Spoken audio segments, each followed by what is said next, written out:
Alright, semana pasada hablamos sobre la resurrección. Les comento, vamos a estar hablando sobre la resurrección por varios domingos.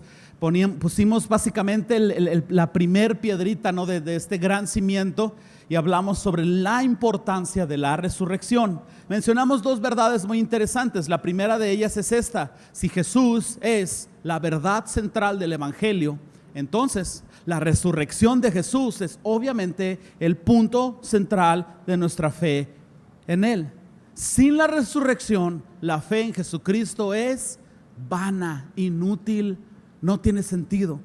También hablábamos y concluíamos que es importante tener firmes convicciones en cuanto a la resurrección de Jesucristo, porque eso fortalece nuestra fe y nos prepara para presentar defensa ante aquellos que caminan en escepticismo. Les recuerdo algo: la salvación es algo que sucede similar a una cadena, tiene varios eslabones hasta antes de llegar al final. Aprendí de esto del hermano Víctor y tiene toda la razón. Hay personas que tienen un primer contacto con el evangelio y luego un segundo y luego un tercero, y de repente llega un momento en donde se abre su entendimiento y toman la decisión de responder favorablemente al evangelio. Los primeros eslabones a veces son los argumentos que defienden la fe. Alguien que no crea que Jesús resucitó, no es un cuento que se inventaron. Nosotros podemos estar preparados y decir: no es verdad, mira, esta es la manera en que sucedieron las cosas, y eso va a abrir el corazón y la fe de las personas para creer. Entonces, vámonos a la parte número 2. Hoy vamos a hablar sobre el significado de la resurrección. Entonces, les menciono, vamos a estar poniendo el fundamento doctrinal para entonces poder avanzar. Siempre lo hemos hecho así y hoy vamos a continuar con esto. Vamos a hablar de la naturaleza, del significado de la resurrección. Al final, ustedes tienen que llevarse este pensamiento. ¿Están listos? El que le moche la mano. No, eso no, ya no. Llévense este pensamiento al final.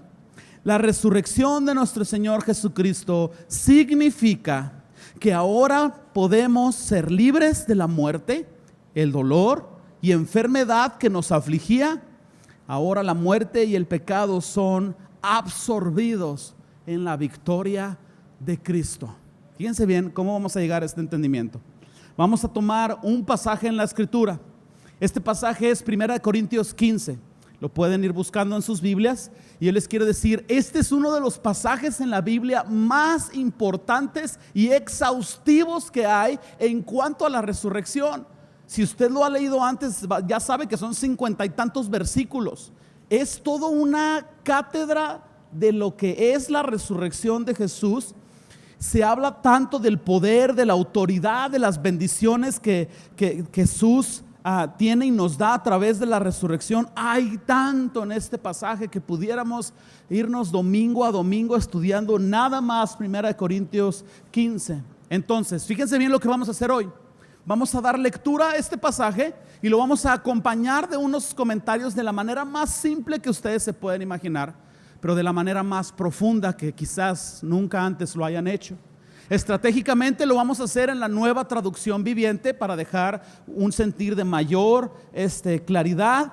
Y como les digo, vamos a hacer algunos comentarios, vamos a ir dejando claros los conceptos de todo este capítulo. Yo les quiero pedir y animar a que tengan ánimo y paciencia. A partir de este momento, toda tu concentración, toda tu mente debe de estar enfocado aquí, porque vamos a empezar a avanzar. Y si pasa una mosca y pajareas para cuando quieras regresar, todos los demás ya nos metimos más adentro de esto. Entonces, el que se distraiga, gracias, que le moche la mano. Muy bien. Yo recomiendo fuertemente, antes de empezar, que en esta semana ustedes tengan lectura de 1 Corintios 15. Léanlo todos los días una vez, léanlo 10 en 10 versículos, tomen una libreta, mediten en las verdades aquí que están escritas, profundicen en todo esto. Entonces, aquí vamos. En la pantalla va a aparecer, en la Nueva Traducción Viviente. Ustedes nos pueden seguir en su Biblia RB60 si ustedes quieren. ¿Están listos? Respiren profundo. Vamos a echarnos un clavado. La resurrección de Cristo. 1 Corintios 15:1. Ahora, Amados hermanos, permítanme recordarles la buena noticia que ya les prediqué. En ese entonces la recibieron con gusto y todavía permanecen firmes en ella. Versículo 2. Es la buena noticia que los salva si ustedes siguen creyendo el mensaje que les prediqué, a menos de que hayan creído algo que desde un principio nunca fue cierto. Versículo 3. Yo les transmití a ustedes lo más importante y lo que se me había transmitido a mí también. Cristo murió por nuestros pecados, tal como dicen las Escrituras, fue enterrado y al tercer día levantado de los muertos, tal como dicen las Escrituras. Lo vio Pedro y luego lo vieron los 12. Vamos a hacer una pausa aquí. En mi pensamiento no debe de decir 12 ahí. Y yo llego a una conclusión, probablemente está hablando meramente de un grupo, de un concepto, se está refiriendo a los 12 como concepto, no a los 12 como número, porque todos sabemos el relato. Judas se ahorcó y en el libro de los Hechos viene un momento en donde seleccionan a Matías como aquel que iba a tomar el lugar, me explico, de este apóstol en la proclamación del evangelio. Yo no estoy seguro si en el momento de la resurrección se considera este grupo como 12, simplemente yo llego a esta conclusión. Entro al versículo 6. Más tarde lo vieron más de 500 de sus seguidores a la vez, la mayoría de los cuales todavía viven, aunque algunos ya han muerto. Luego lo vio Santiago y después lo vieron todos los apóstoles. Versículo 8. Antes de leerlo quiero decirles, ustedes tienen que saber que Pablo está escribiendo este versículo. Aquellos que no estén muy familiarizados con las Escrituras sabrán que Pablo, el apóstol, no fue parte de los 12 discípulos originales que caminaron con Jesús. Pablo se agregó después, pero adquirió tal autoridad que fue considerado como uno de los 12 de Jesús. Entonces Pablo, hablando en el versículo 8, dice, bueno, en todos estos versículos dice: por último, como si hubiera nacido en un tiempo que no me correspondía, también lo vi yo, a Jesús resucitado, pues soy el más insignificante de los apóstoles. De hecho, ni siquiera soy digno de ser llamado apóstol después de haber perseguido a la iglesia de Dios como lo hice.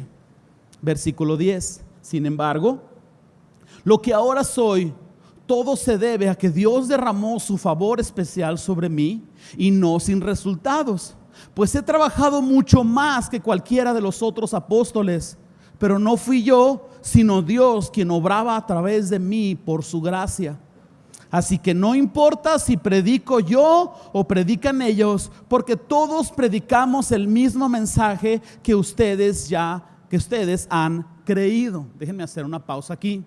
Leímos unos versículos atrás que Él les transmitió lo que había recibido, que Cristo murió y fue sepultado y resucitó al tercer día conforme a las Escrituras. ¿Lo ubican bien? Esto es un credo. De hecho, este es probablemente el credo más antiguo que existe en la historia de la iglesia. Este credo empezó a circular antes de muchas cartas escritas, y este credo de los apóstoles era el sello de autenticidad del mensaje del evangelio. No faltaba un que otro loco que entendió mal y no, que Jesús está resucitando ahorita y seguirá resucitando, y predicaba un evangelio ahí todo, ¿verdad? Para el arrastre. Y entonces el sello de autenticidad era este. ¿Qué estás predicando tú? A Jesús que murió conforme a las Escrituras, fue sepultado conforme a las Escrituras y resucitó conforme a las Escrituras. Ok, este es el sello de autenticidad de aquellos que lo vieron resucitado, los discípulos originales más otros ahí, y Pablo en una revelación camino a Damasco. Entonces Pablo está diciendo que sea que estos 11 más sus discípulos predican esto con este sello de autenticidad, o él mismo predicando lo mismo con este sello de autenticidad, dice que a fin de cuentas es el mismo mensaje en el que han creído. Vámonos al 12, entrando con este título: la resurrección de los muertos.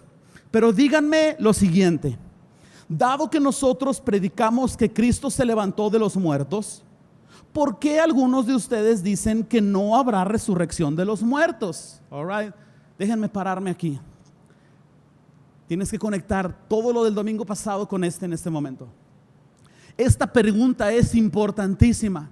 Esta pregunta probablemente es el corazón latiente de todo este 1 Corintios 15. Esta pregunta nos dice tanto del propósito de por qué Pablo está escribiendo este pasaje como una obra maestra, inspirado por Dios, poniendo en la mesa su mejor disertación y explicación en cuanto a lo que es y significa la resurrección de Jesús. Es tan importante esto, y esta pregunta nos revela tanto de esto, porque Pablo está afirmando las verdades centrales del evangelio. El asunto es este: algunos en Corinto no creían que había resurrección de los muertos. Entonces, en ese momento, tiempo atrás, está Pablo ahí en Éfeso predicando y enseñando, y llegan unos viajeros de Corinto y le ponen el chisme y le dicen: Pablo, es que allá en Corinto, unos sí creen en la resurrección y otros no creen en la resurrección. Y Pablo le da así como el atole, ¿no? Casi se cae. ¿Cómo que no creen en la resurrección? Yo me estoy imaginando. Imagínense el infarto que le dio a Pablo, ¿no? Pues ¿quién está allá? ¿A quién hemos enviado? Pues ¿qué clase de evangelio? Por eso les dice, algunos lo recibieron bien al principio, a menos de que hayan creído algo que nunca fue cierto. Me explico, a lo mejor oyeron un evangelio distorsionado. El asunto es este: no creían en Corinto, algunos de ellos, que podía ser posible la resurrección de muertos. Muchos de ellos todavía tenían una fuerte influencia griega en ellos y no creían que esto fuera posible. Entonces Pablo les está escribiendo con respecto a esto. Agregado a esto, tenemos que entender un aspecto muy importante. Todas las cartas escritas que ahora nosotros tenemos en el Nuevo Testamento, todas estas fueron cartas que se enviaron. Todas estas cartas en forma de pergamino fueron escritas y enviadas con un propósito. No fueron enviadas para alguien nada más saludar, fueron enviadas para ordenar aspectos de la doctrina, para enseñar a las personas, para confrontarlas con creencias incorrectas, para guiarlas, para animarlas en su fe, y por eso las escribían. Mis hermanos, ustedes están viviendo en la era más bendecida de la historia de la iglesia. Yo escuché un comentario del pastor Núñez que dice que esta es la iglesia que va a enfrentar los mayores retos que ninguna otra generación va a enfrentar, pero al mismo tiempo es la iglesia que más recursos tiene. Ahí en su celular pueden bajar las aplicaciones que quieran de Biblias, concordancias, devocionales. Contamos con libros virtuales, libros escritos, el canon completo de la escritura. Usted puede comprar la Biblia que quiera en las cantidades que quiera. Nueva traducción viviente, nueva traducción internacional, la Biblia Dios habla hoy. En aquellos días los cristianos recibían estas cartas con estos propósitos, pero era un pergamino. En algún momento Pablo terminó de escribir esta carta y así, calientita, se la dio el mensajero, y el mensajero, yo no sé si a caballo o en burro o corriendo, fue hasta Corinto y llegó con el líder de la iglesia ahí y dice: el apóstol Pablo les envía esto. Y abren la epístola. Los cristianos de este tiempo vivían su cristianismo, su fe cristiana, probablemente con una sola carta o con una copia, discúlpenme la repetición, copiada a mano de otra persona que se los prestó. Llegaba este mensajero y dice: oye, tengo una copia a mano de la carta, de la primera carta que le enviaron a Corintio Pablo. Quédate un mes, quédate 3 semanas. ¿Cuánto tiempo te puedes quedar? No, pues no sé. Oye, tú, Epafras, ven para acá. Ahí viene otro llamado de Epafras y a escribir palabra a palabra. A alguien de liderazgo corroboraba y cotejaba que haya sido escrita tal y como es, y entonces tal vez liberaban a este mensajero. Yo estoy tratando de imaginar cómo fue. Y entonces ya tenían la epístola que Pablo le envió a Corinto. Si leemos con detenimiento esto, Pablo está diciendo: yo les transmití lo que yo mismo recibí. No tenían la Biblia completa, entonces ellos hablaban el evangelio relato a relato. Es decir, yo te platico lo que a mí me platicaron, yo te enseño verbalmente lo que a mí me enseñaron. Ojo con esto: los apóstoles Tenían la urgencia de la venida de Cristo tan latente en sus vidas que no se abocaron a escribir los evangelios luego. Lo primero que empezó a circular fueron las cartas. De hecho, si tú investigas, 1 Corintios 15 fue escrita en el año 55 aproximadamente. El primer evangelio que empezó a circular fue el de Marcos, escrito en el año 70. ¿Por qué es esto? Dejen, agarro aire. Porque tenían tan latente la venida del Señor, tan importante el predicar el evangelio y llenar todo con el evangelio de Cristo, que ellos sentían que el Señor venía en menos de un año. Y cuando ya empezaron a llegar a una edad adulta y se dieron cuenta que probablemente su vida, vamos a pensar en Pedro, su vida estaba llegando a la culminación y todavía él no veía venir al Señor, y dice: yo me voy a morir. Y yo fui uno de los que físicamente vio a Jesús y estuvo con Jesús, y el evangelio va a continuar, pero el relato que yo viví va a morir conmigo. Inspirado por el Espíritu Santo, me explico, su principal discípulo de Pedro, Marcos, escribe probablemente lo que se cree históricamente el primer evangelio que empezó a circular, el evangelio de Marcos. En algún momento del cristianismo de estos tiempos, una iglesia por ahí llegó a tener tal vez una copia a la carta Colosenses, una de Corinto, y luego les llega el evangelio de Marcos y agregan estos tres, y con estos tres vivían su fe cristiana. Wow. Y entonces Pablo les está transmitiendo esto y está escribiendo a Corinto para decirles esta verdad, que Jesús sí resucitó de entre los muertos, que es posible esta verdad, y que esta resurrección existe y va a existir. Y entonces algunos en Corinto no creían. Pablo les está escribiendo al respecto. Después de esta larga pausa, vámonos al versículo 13. Pues si no hay resurrección de los muertos, entonces Cristo tampoco ha resucitado. Y si Cristo no ha resucitado, entonces toda nuestra predicación es inútil, y la fe de ustedes también es inútil. Y nosotros, los apóstoles, estaríamos todos mintiendo acerca de Dios, porque hemos dicho que Dios levantó a Cristo de la tumba. Así que eso no puede ser cierto si no hay resurrección de los muertos. Y si no hay resurrección de los muertos, entonces Cristo no ha resucitado. Y si Cristo no ha resucitado, entonces la fe de ustedes es inútil. Todavía son culpables de sus pecados. En este caso, todos los que murieron creyendo en Cristo están perdidos. Y si nuestra esperanza en Cristo es solo para esta vida, somos los más dignos de lástima de todo el mundo. Versículo 20. Bueno, déjenme hacer una pausa, una de tantas. Semana pasada hablamos tanto de esto. ¿Qué sucedería con nuestra fe si Cristo no había resucitado? Solamente era un pensamiento comparativo. Versículo 20. Lo cierto es que Cristo sí resucitó de los muertos. Amén. Y es el primer fruto de una gran cosecha, el primero de todos los que murieron. Así que ya ven, tal como la muerte entró en el mundo por medio de un hombre, ahora la resurrección de los muertos ha comenzado por medio de otro hombre. ¿Qué quiere decir esto? Que gracias al pecado de Adán, que representa la humanidad, nosotros estamos en la situación que estamos.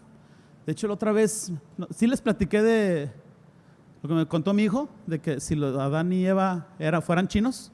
¿No les platiqué esa verdad teológica? No, hombre, ¿cómo creen? Me dijo, me puso una cachetada doctrinal que me tomó recuperarme. 13 años el chaval, y me dice: papá, no, con su voz adolescente, papá, ¿sabías que si Adán y Eva fueran chinos, no estaríamos en estos problemas de pecado que estamos? Y caray, yo me quedé pensando, pues ¿dónde geográficamente está el huerto del Edén, verdad? ¿Dónde? ¿En Irán? ¿O dónde? Y luego, ya, después de que me dejó haciendo viscos, me dice: sí, es que si hubieran sido chinos, se habían comido a la serpiente y no la manzana. Tenía que transmitirles lo que yo también recibí. Ok. ¿Qué significa esto que estamos hablando de que el pecado entró por Adán y por Adán entró la muerte. Exacto, es eso, ¿verdad? La muerte, la enfermedad, el dolor, la vejez, todo lo malo, toda aflicción que tú puedas pensar, vinieron al mundo por causa del pecado. El efecto exactamente contrario de la muerte. O sea, la muerte entra con todos sus primos: enfermedad, dolor, sufrimiento, desilusión, confusión. Toda su parentela va con la muerte ahí entrando al mundo. El efecto exactamente contrario viene con la resurrección. La resurrección entra con todos sus beneficios alrededor: vida, gozo, esperanza, ¿verdad? Salud, no envejecimiento, nada de nada. Todo lo contrario entra por la resurrección. Por eso dice que la vida entró por medio del postrer Adán, que es Cristo. Entonces, gracias a la obra redentora de Cristo, incluyendo la resurrección, esta vida, este gozo vienen a nosotros. Por eso la resurrección significa una gran victoria para nosotros los que creemos. Y alguien pudiera preguntarse: bueno, ¿y por qué nos seguimos enfermando? ¿Por qué seguimos batallando con esto? ¿Por qué existen las suegras? Mira, de las suegras yo no puedo responder, pero sí te puedo decir a través de este relato por qué razón seguimos en la situación en la que estamos. Solo permítanme continuar. Así como todos mueren, porque todos pertenecen a Adán, todos los que pertenecen a Cristo recibirán vida nueva. Pero esta resurrección tiene su orden. Cristo fue resucitado como el primero de la cosecha. Luego todos los que pertenecen a Cristo serán resucitados cuando Él regrese. Tiempo. Vamos a profundizar un poco más en esto siguiente domingo. Pero Cristo Jesús, Jesús, resucitó y fue el primero de la cosecha. ¿De cuál cosecha? Es decir, Jesús es el primero que resucitó y nunca más murió. Jesús resucitó a Lázaro. ¿Leyeron ese pasaje en el Evangelio? Creo que es Juan, o no recuerdo cuál es. Le dice: Lázaro, ven fuera. Y Lázaro salió de la tumba. Y ustedes semana pasada leyeron junto conmigo cómo cuando Jesús estaba en la cruz tembló, los sepulcros de los muertos fueron abiertos, y después al tercer día, cuando Jesús resucitó, algunos de estos sepulcros, ¿qué pasó? Resucitaron y aparecieron a muchos. ¿Se acuerdan del tío Epafras, verdad? Entonces, todos estos resucitados en este domingo de resurrección, más Lázaro, más otros resucitados, volvieron a envejecer, volvieron a enfermar, volvieron a morir. Jesús es el primero que resucita en tal categoría que nunca más moriría, y detrás de Él viene el orden. Nosotros, en su cumplimiento, cuando Él venga, resucitaremos para nunca más morir. Para nunca más. Nosotros vamos a recibir cuerpos de resurrección, cuerpos perfeccionados. Los discípulos camino a Emaús no conocían bien a Jesús porque su cuerpo había sido perfecto en todo aspecto. Era un cuerpo de resurrección. Nosotros en el día del Señor, ¿verdad?, vamos a ser arrebatados, o los que murieron en el Señor van a resucitar, y todos juntos en una categoría vamos a recibir estos cuerpos de resurrección. Cuerpos que no envejecen, no mueren, no engordan, no nada. Y las hermanas dicen: ¡sí!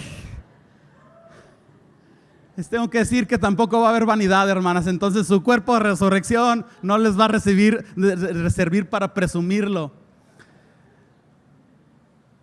¿Cómo pensamos entonces que Adán iba a vivir si no había muerte?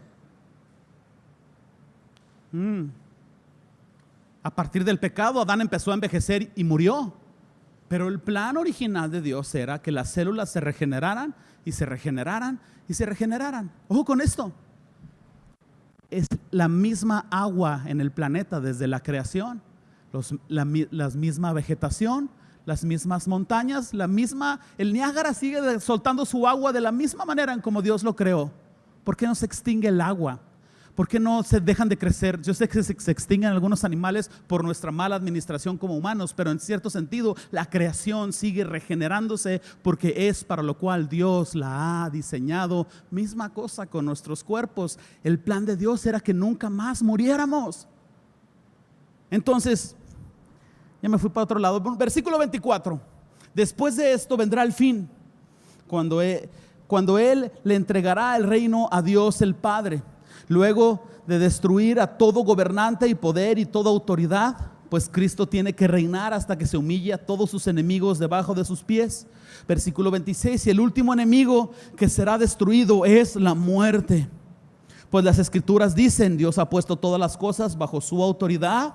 Claro que cuando dice todas las cosas están bajo su autoridad, no incluye a Dios mismo, quien le dio a Cristo su autoridad. Versículo 28, entonces cuando todas las cosas estén bajo su autoridad, el Hijo se pondrá a sí mismo bajo la autoridad de Dios, para que Dios, quien le dio a su Hijo la autoridad sobre todas las cosas, sea completamente supremo sobre todas las cosas en todas partes. Versículo 29, si los muertos no serán resucitados, ¿para qué se bautiza la gente por los que están muertos? ¿Para qué hacerlo a menos de que los muertos algún día resuciten? Obligadamente tiempo fuera. No creo que se esté refiriendo a bautizarse por los muertos como lo hacen a los mormones, ¿verdad? Esta es toda otra actividad espiritual. Y antes de que ustedes empiecen con sus misticismos, ¿verdad? Y no, sácate las chanclas de Moisés para que se las avientes. No, espérense, hermanos. Antes de que empiecen con sus cosas místicas, vamos a poner esto en orden. ¿Qué significa que se bauticen por los muertos? Tan simple como esto. En Corinto, algunas personas tenían esta distorsión de la resurrección y de tantas doctrinas, que lo que estaban haciendo era bautizarse en representación de algunos familiares que habían muerto y tal vez habían creído. Vamos a pensar en el tío Chon. Se murió porque estaba apenas rindiéndose a Cristo y le cayó una piedra en la cabeza y ya no alcanzó a bautizarse. Entonces en Corinto algunos de ellos decían, bueno, mi tío Chon no pudo bautizarse, pero yo en representación de él me bautizo, y se bautizaban en representación de los muertos. Entonces, ojo con esto, no es correcto hacerlo. Pablo no está de acuerdo con esto y nosotros no debemos de estar de acuerdo con esto. ¿Por qué razón? Bueno, cuando nosotros, si nosotros hiciéramos esto y tomáramos esa parte de la Biblia, estaríamos equivocadamente tomando un versículo y haciendo de él una doctrina. Y así es como empiezan las sectas. Toman un versículo y agarran su propio viaje y se olvidan en qué contexto, en qué ambiente fue escrito. Si alguien llegara aquí y me oyera diciendo que le mochen la mano y no entiende el debate de los candidatos y la situación en la que estamos, dirían, los cristianos le mochan la mano a la gente. ¿Me explico? Es literalmente eso.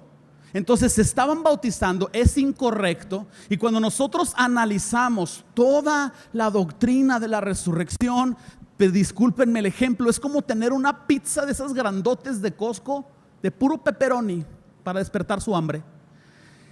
Y por algún error en la cocina, a algún cocinero se le cayó una salchicha en una rebanadita chiquita. Tú no puedes decir que esa pizza es de salchicha porque es de pepperoni, ¿me explico? Tú ni siquiera puedes decir que esa pizza es de pepperoni con salchicha porque no es cierto. Una salchicha en la pizza por error no quiere decir que sea una pizza ni de salchicha con pepperoni ni de pura salchicha. ¿Estamos de acuerdo en esto? Es lo mismo con la doctrina central de la resurrección. Si tú analizas todo lo que se enseña y todo lo que comprende, te darás cuenta que bautizarse por los familiares muertos es una salchicha que cayó por accidente. Pero Pablo está diciendo esto como una ilustración para reforzar su argumento de la verdad central de que ahora la resurrección es posible gracias a la resurrección de Jesús. Y Pablo lo está tomando como ejemplo, como si tú no crees, pues entonces tampoco esto va a suceder. Me estoy logrando explicar. No es nada místico, ni tampoco es un error que nosotros debemos de imitar. Versículo 30. Síganme por favor. Para que nosotros a todas horas empiezo de nuevo. ¿Para qué nosotros a todas horas pondríamos en peligro nuestra vida? Pues juro, amados hermanos, que todos los días enfrento la muerte.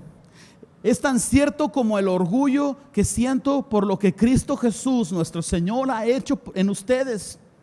¿Y qué valor hubo en luchar contra las fieras salvajes, esa gente de Éfeso, si no habrá resurrección de los muertos?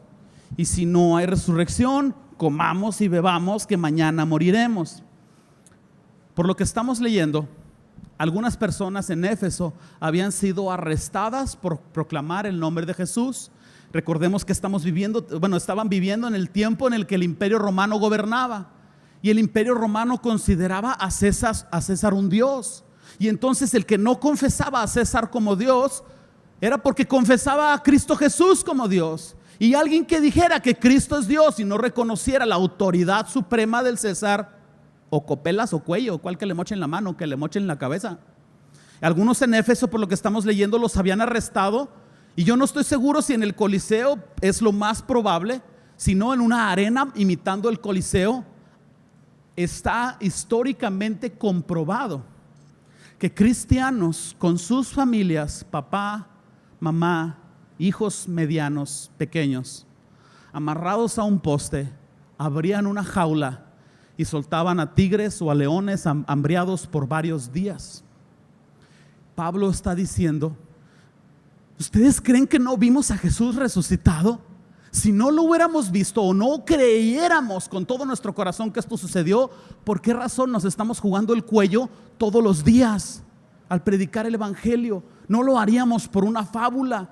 Y está citando, ustedes ya oyeron el relato de lo que le pasó a las personas en Éfeso. Una familia tal vez ahí, o dos o varias, y un papá amarrado de un poste viendo cómo el tigre primeramente agarró a su hijo y lo está destrozando con los gritos desgarradores. Y la única razón que los mantenía firmes era la convicción de que Jesús les resucitaría de entre los muertos. Y el credo de los apóstoles circuló en esto como una veracidad de esto. Vamos a tomar un domingo completo nada más para hablar del credo de los apóstoles. El asunto es este: la gente no iba a morir en aquellos días por una fábula. ¿Me explico? Los fariseos, lo vimos semana pasada, los fariseos decían: no vaya a ser que sus discípulos roben el cuerpo y digan que resucitó. Y le dijeron a Jesús mentiroso, ¿se acuerdan? Y la gente quiere hacer ver ese relato, pero tenemos que confrontarles con esta verdad. Entonces, ¿cómo es que históricamente está comprobado que ninguna de estas personas negó a Jesús si ellos mismos sacaron el cuerpo de Jesús? ¿Me explico? No tiene sentido. Nadie de nosotros daríamos ni nuestra vida ni la de nuestros hijos por una fábula.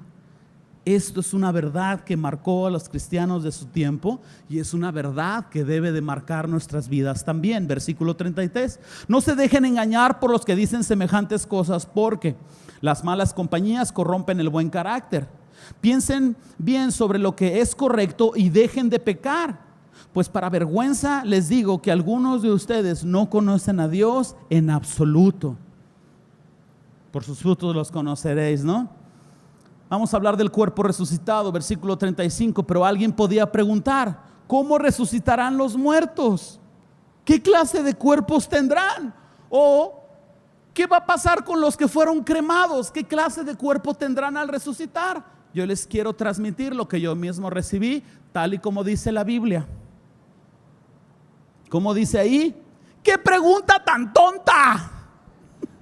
Así dice la Biblia, ¿eh? Cuando pones una semilla en la tierra, esta no crece y llega a ser una planta a menos de que muera primero. Lo que pones en el suelo no es la planta que crecerá, sino tan solo una simple semilla de trigo o de lo que estés sembrando. Luego Dios le da el cuerpo nuevo que Él quiere que tenga. De cada clase de semilla crece una planta diferente. Vamos a brincar hasta el 42. Lo mismo sucede con la resurrección de los muertos. Cuando morimos, nuestros cuerpos terrenales son plantados en tierra, pero serán resucitados para que vivan por siempre. Nuestros cuerpos enterrados en deshonra, pero serán resucitados en gloria. Son enterrados en debilidad, pero serán resucitados en fuerza. Son enterrados como cuerpos humanos naturales, pero serán resucitados como cuerpos espirituales. Pues así como hay cuerpos naturales, también hay cuerpos espirituales. Ok, se menciona deshonra, debilidad y un cuerpo natural. Totalmente cierto. Este cuerpo natural que envejece no puede servir para la vida eterna. A fin de cuentas, el Señor necesita renovar todo, tal y como Él fue renovado en el cuerpo de resurrección. Por eso es la primera semilla. Y mira, Como mencioné ahorita, tú puedes pensar en un funeral y toda la deshonra y debilidad que un funeral trae a nuestras vidas, porque nos avergüenza, nos humilla, nos quebranta hasta lo más profundo ver a un familiar ahí en el féretro. Invierte todo lo opuesto, y una vez más es el efecto contrario que nosotros tendremos por la fe en Jesucristo en la resurrección de los muertos. Si alguien fue enterrado en deshonra, resucitará con honor por haber creído en Jesús.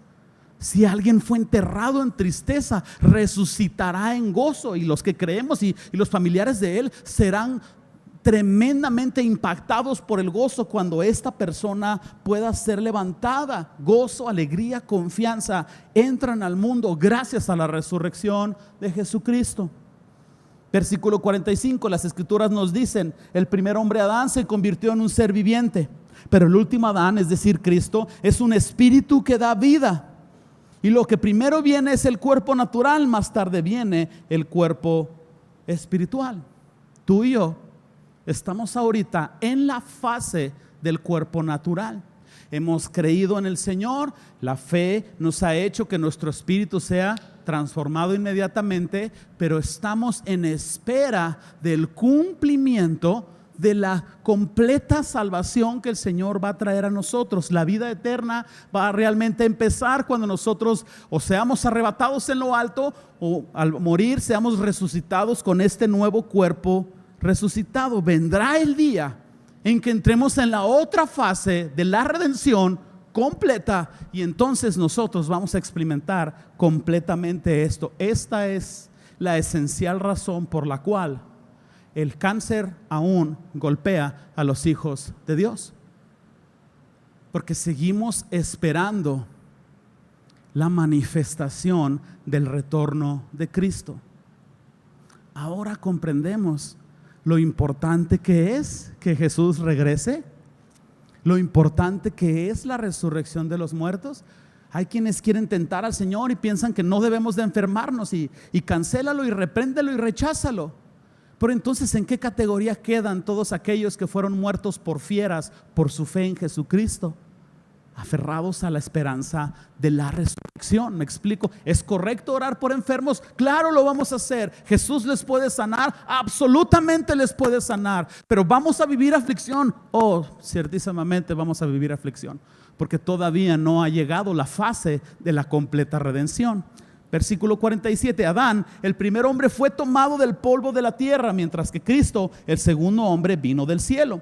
Los que son terrenales son como el hombre terrenal, y los que son celestiales como el hombre celestial. Al igual que ahora somos como el hombre terrenal, algún día seremos como el hombre celestial.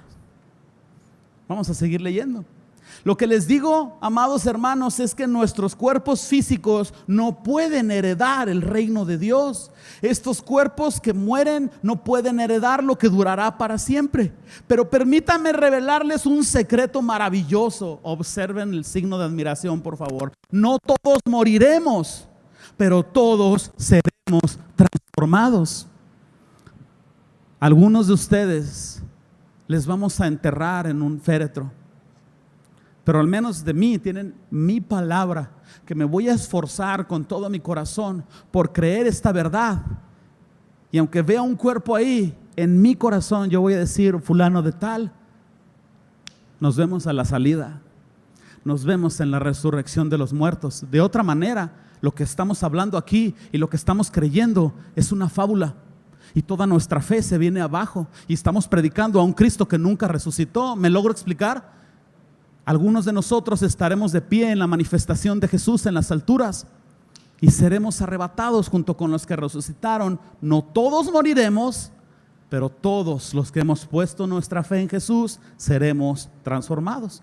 Sucederá en un instante, en un abrir y cerrar de ojos, cuando se toque la trompeta al final. Pues cuando suene la trompeta, los que hayan muerto resucitarán para vivir por siempre, y nosotros, los que estemos vivos, también seremos transformados. Pues nuestros cuerpos mortales tienen que ser transformados en cuerpos que nunca morirán, y nuestros cuerpos mortales deben de ser transformados en cuerpos inmortales. Entonces, cuando nuestros cuerpos mortales hayan sido transformados en cuerpos que nunca morirán, se cumplirá la siguiente escritura. Isaías 25, Oseas 13, profecías de la resurrección de Jesús. La muerte es devorada en victoria. Oh muerte, ¿dónde está tu victoria? Oh muerte, ¿dónde está tu aguijón? En la RB60, por el canto de Marcos Witt, ustedes lo deben de conocer. ¿Dónde está, oh muerte, tu aguijón? ¿Dónde, oh sepulcro, tu victoria? Sorbida es la muerte en victoria. Pues el pecado es el aguijón que termina en la muerte, y la ley da al pecado su poder. Pero gracias a Dios que nos da la victoria sobre el pecado y la muerte por medio de nuestro Señor Jesucristo. ¿Listos para leer este por lo tanto? ¿Están listos? Este por lo tanto da por sentado que entendimos todo el resto de los versículos que acabamos de leer en la manera en que lo acabamos de estudiar, y la conclusión de todo esto está en este por tanto. Por tanto, respiren hondo. Listos para echarse el clavado final. ¿Están listos para leer el por tanto? Por lo tanto, mis amados hermanos, permanezcan fuertes y constantes. Trabajen siempre para el Señor con entusiasmo, porque ustedes saben que nada de lo que hacen para el Señor es inútil. Amén. Amén. Aquí me voy a quedar hasta que le den un aplauso al Señor. Yo tengo toda la tarde. Amén.